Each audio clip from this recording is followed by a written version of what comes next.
Madam ಅವರೇ ಬಿಡಿ, ಎಲ್ಲ ಕರ್ಕೊಂಡು ಹೋಗ್ತಿದ್ರ ನನ್ನ? ಒಂದ್ ನಿಮಿಷ ಬನ್ನಿ ಗೌಡ್ರೆ. ಅಲ್ಲ ನನ್ಗೇನು ಕಾಣಿಸ್ತಾ ಇಲ್ಲ. ಇಲ್ಲಿ ಮೆಟ್ಲು ಹತ್ಬೇಕು. ಇಲ್ಲಿ. ಓಕೆ ಸರಿ. ಏನ್ ಮೇಡಮ್ ಅವ್ರೆ ಇದೆಲ್ಲ? ಯಾವ ಜಾಗ ಇದು? ಹೇಳ್ತೀನಿ ಗೌಡ್ರೆ. ಅಲ್ಲ ನನ್ನ ಇಲ್ಲಿ ಯಾಕೆ ಕರ್ಕೊಂಡ್ ಬಂದಿದ್ರ ಅಂತನಾದ್ರೂ ಹೇಳಿ. ಗೌಡ್ರೆ ಯಾಕೆ ಅರ್ಜೆಂಟ್ ಮಾಡ್ತಿದ್ದೀರಾ? ಒಂದ್ ನಿಮಿಷ ಈ ಜಾಗ ನೋಡಿ. ನಿಮಗೇನ್ ಅನ್ನಿಸ್ತಾ ಇದೆ?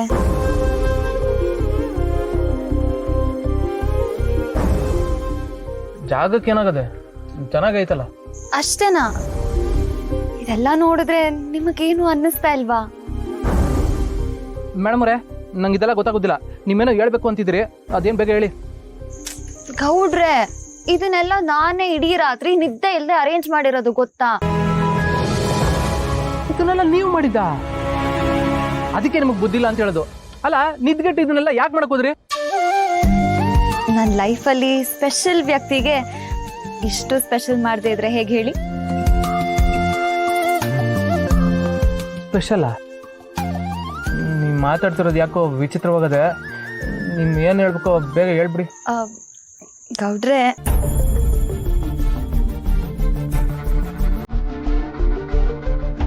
ಗೌಡ್ರೆ ಐ ಲವ್ ಯು.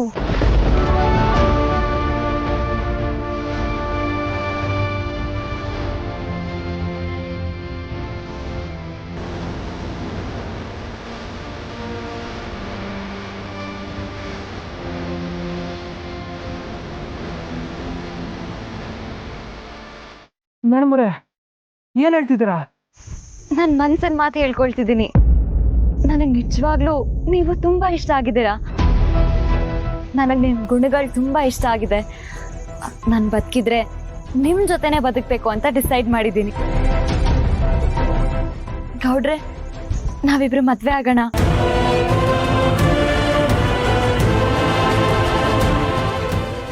ಗೌಡ್ರೆ ಯಾಕೇನು ಹೇಳ್ತಿಲ್ಲ? ಏನಾಯ್ತು? ಮನೆಯಲ್ಲಿ ಏನ್ ಅನ್ಕೊಳ್ತಾರೋ ಅಂತ ಟೆನ್ಷನ್ ಮಾಡ್ಕೋತಿದ್ದೀರಾ? Hey don't worry.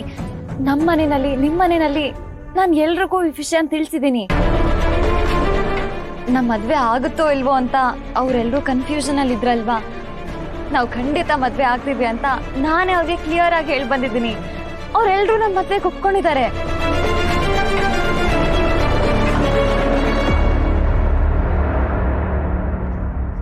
ಈ ಸಲ ನಮ್ಮ ಮನೆಯವ್ರ ಹತ್ರ ಹೇಳ್ಬಿಟ್ರ?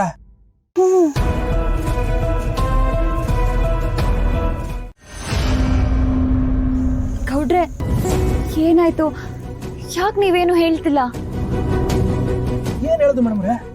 ಈ ದಿವಸ ನಮ್ಮಿಬ್ರು ಮದ್ವೆ ಆಗೋದು ಬೇಡ ಅಂತ ಹೇಳ್ತಿದ್ರು. ಇದಕ್ಕಿದ್ದಂಗೆ ಈಗ ಮದ್ವೆ ಆಗೋಣ ಅಂದ್ರೆ ಏನ್ ಹೇಳೋದು? ಇಷ್ಟ ದಿನ ನಾನು ನಿಮ್ಮನ್ನ ಸರಿಯಾಗಿ ಅರ್ಥ ಮಾಡ್ಕೊಂಡಿರ್ಲಿಲ್ಲ. ಆದ್ರೆ ಇವಾಗ ನಿಮ್ ಗುಣಗಳು ಏನು ಅಂತ ನನಗೆ ಗೊತ್ತಾಗಿದೆ. ಅದಕ್ಕೆ ನಿಮ್ಮನ್ನ ಮದ್ವೆ ಆಗ್ಬೇಕು ಅಂತ ನಾನು ಡಿಸೈಡ್ ಮಾಡಿದೆ. ಯಾಕೆ ಈ ರೀತಿ ಬದಲಾದ್ರಿ ಮೇಡಮ್ ಅವ್ರೆ? ಅಲ್ಲ ಈಶಾನ ನಮ್ಮ ಮನೆಯವ್ರ ಹತ್ರನೂ ಹೇಳಿದೀನಿ ಅಂತಿದ್ರಿ, ಯಾಕೆ ಹೀಗೆ ಮಾಡಿದ್ರಿ? ಪ್ರೀತಿ ಮೂಡಿದಾಗ ಅದನ್ನ ಹೇಳ್ಕೊಳ್ತಾ ಇದ್ರೆ ತಪ್ಪಾಗುತ್ತೆ. ಪ್ರೀತಿ ಮಾಡುವಾಗ ಹೇಳ್ಕೊಳ್ಳೋವಾಗ ಭಯ ಇಲ್ಲದೆ ಹೇಳ್ಕೊಂಡ್ ಬಿಡ್ಬೇಕು ಅಂತ ನೀವೇ ಅವತ್ತು ನನಗೆ ಹೇಳಿದ್ದು. ಅದಕ್ಕೆ ನಾನು ಧೈರ್ಯ ಮಾಡಿ ಹೇಳ್ಬಿಟ್ಟೆ. ಮೇಡಮ್ ಅವ್ರೆ ನೀವು ನನ್ನಲ್ಲಿ ಏನ್ ನೋಡಿ ಇಷ್ಟಪಟ್ರಿ ಅಂತ ನಂಗೆ ಒಂಚೂರು ಗೊತ್ತಾಯ್ತಲ್ಲ. ನಿಮ್ ಗುಣಗಳು ನೋಡಿ ನೋಡ್ರೆ, ನಾವೆಲ್ಲರೂ ನಮ್ಮ ವಯಸ್ಸಿನವ್ರನ್ನ ಫ್ರೆಂಡ್ಸ್ ಮಾಡ್ಕೋತೀವಿ. ನೀವ್ ನೋಡಿದ್ರೆ ವಯಸ್ಸಾಗಿರೋರ್ನ ಫ್ರೆಂಡ್ಸ್ ಮಾಡ್ಕೋತೀರಾ. ಅವ್ರ ನೋವು ಕಷ್ಟಗಳಿಗೆ ಕಣ್ಣೀರ್ ಹಾಕ್ತೀರಾ. ಹಿರಿಯರಿಗೆ ಗೌರವ ಕೊಡ್ತೀರಾ, ಕಿರಿಯರಿಗೆ ಪ್ರೀತಿ ಹಂಚ್ತೀರಾ, ಪ್ರೇಮಿಗಳನ್ನ ಒಂದ್ ಮಾಡ್ತೀರಾ, ಮತ್ತೆ ಅವ್ರ ಅಪ್ಪ ಅಮ್ಮನ್ನ ಪ್ರೀತಿಸ್ಬೇಕು ಅಂತ ನೀವೇ ಎಷ್ಟು ಚೆನ್ನಾಗಿ ಹೇಳ್ಕೊಡ್ತೀರಾ.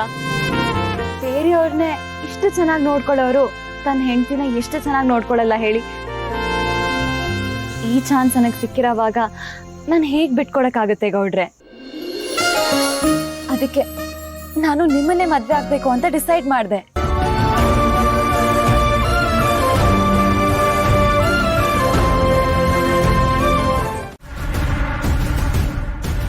ಅವಳೆ ಯಾಕೆ ಜಯಂತ್ ಅವರೇ? ನೀವು ಹೇಳಿದಾಗ ಎಲ್ಲ ಪೇಪರ್ಗೂ ಸಹಿ ಮಾಡಿಸಿದ್ದೀನಲ್ಲ. ಹೌದು ಸರ್, ಆದರೆ ಕೆಲವು ಬೇರೆ ಡಾಕ್ಯುಮೆಂಟ್ಸ್ ಇದೆಯಂತೆ, ಅದನ್ನು ಸೈನ್ ಮಾಡೋಕ್ಕೆ ಅವ್ರು ಬರಲೇಬೇಕು ಅಂತ ಲಾಯರ್ಸ್ ಒತ್ತಾಯ ಮಾಡ್ತಿದ್ದಾರೆ. ನಾಳೆ ಕರ್ಕೊಂಡ್ಬರ್ತೀರಲ್ವಾ ಸರ್? ಸರಿ ಸರಿ ಸರ್.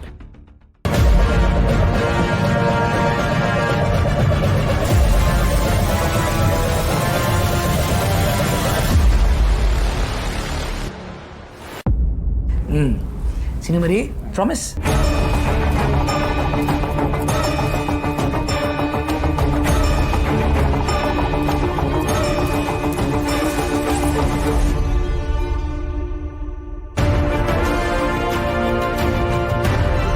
ಸರಿ ರೀ, ನಾನು ಹಾಡೋ ಇನ್ಮೇಲಿಂದ ಬರೀ ನಿಮಗೋಸ್ಕರ. ಚಿನ್ನುಮರಿ ನೋಡಿ, ನನಗೆ ಎಷ್ಟು ಖುಷಿ ಆಗ್ತಾ ಇದೆ ಗೊತ್ತಾ.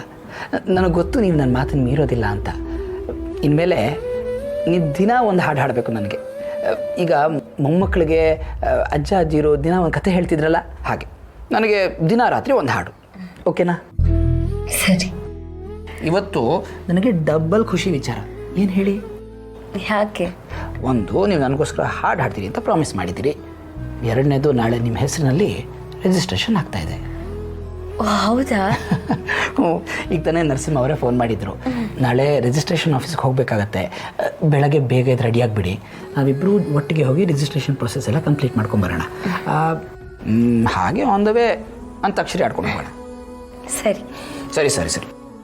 ಈಗ ಈ ಮೊಮೆಂಟ್ನ ಸೆಲೆಬ್ರೇಟ್ ಮಾಡೋಕ್ಕೆ ನನಗೋಸ್ಕರ ಒಂದು ಹಾಡು.